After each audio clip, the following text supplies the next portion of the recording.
મોરબીની લખધીરસિંહજી engineering college ખાતે ACPC દ્વારા વિદ્યાર્થીઓ અને વાલીઓ માટે ઉચ્ચ કારકિર્દી માર્ગદર્શન સેમિનાર યોજવામાં આવ્યો હતો, જેમાં તજજ્ઞોએ વ્યાવસાયિક અભ્યાસક્રમોમાં પ્રવેશ પ્રક્રિયા, ફોર્મ ભરવાની પદ્ધતિ અને ફી અંગે વિસ્તૃત જાણકારી આપી હતી. નોડલ ઓફિસર કમલેશ દવેએ જણાવ્યું હતું કે સોમવારથી કોલેજ ખાતે સ્પેશિયલ સેન્ટર પરથી વિદ્યાર્થીઓને ઓનલાઈન લિંક, વેબસાઇટ અને પ્રવેશ સંબંધિત તમામ સહાય અને માર્ગદર્શન પૂરું પાડવામાં આવશે.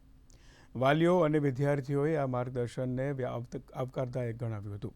એસીપીસી અમદાવાદ બેસે છે અને એના હેલ્પ સેન્ટર તરીકે એલી કોલેજમાં એનું નોડલ સેન્ટર ચાલેલું છે અને એ સેન્ટરમાં વિદ્યાર્થીઓને જ્યારે કોઈ નાની મોટી ટેકનિકલ ગડબડ થાય, કંઈ કન્ફ્યુઝન થતી હોય તો એ વસ્તુ માટે અહીંયા માર્ગદર્શન આપવામાં આવશે. અધરવાઇઝ જે લોકો પાસે પોતાની માહિતી છે એ લોકો પોતાની રીતે પોતાના ઘરે કે સાયબર કાફેમાં જઈ અને પોતાની રીતે પણ એ એસીપીસીની વેબસાઇટ થ્રુ અને એના પોર્ટલ થ્રુ પોતાનું એડમિશન પ્રક્રિયા પૂરી કરી શકે છે. એના મારા સનને લઈને આવ્યો હતો. અહીંયા ઘણી બધી માહિતી જાણવા મળી અને ખૂબ સારું કામ હતું.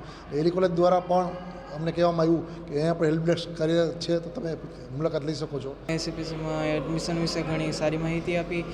એસીપીસીમાં ચોઇસ ફિલિંગ એના બધા વિશે, કોલેજમાં કેવી રીતે એડમિશન મળે અને એની શું ફ્રી સ્ટ્રક્ચર હોય એના બધા વિશે ખૂબ જ સરસ માહિતી આપી. સેમિનાર છે તે એન્જિનિયરિંગની બી ફાર્મમાં તે બધી ઇન્ફોર્મેશન આપી છે અહીંયા, અને ટોટલી આપણે જે ડાઉટ હતા એ સોલ્વ કરાવ્યા છે. અમને ઘણું બધું શીખવા મળ્યું, જેમ કે કઈ રીતે એડમિશન પ્રોસેસ હોય, કેવી રીતે કટ ઓફ હોય, કેટલી સીટ હોય, કઈ કોલેજમાં કઈ રીતે કઈ બ્રાન્ચમાં મળે, આપણે કેરિયર બનાવવા માટે આપણે કેવી રીતે ચોઇસ ફિલિંગ કરવી જોઈએ, કેવી રીતે ક્યાં કોલેજમાં જવું જોઈએ, એ બધા અંગે મેં ઘણું બધું આજે જાણવા મળ્યું છે મને.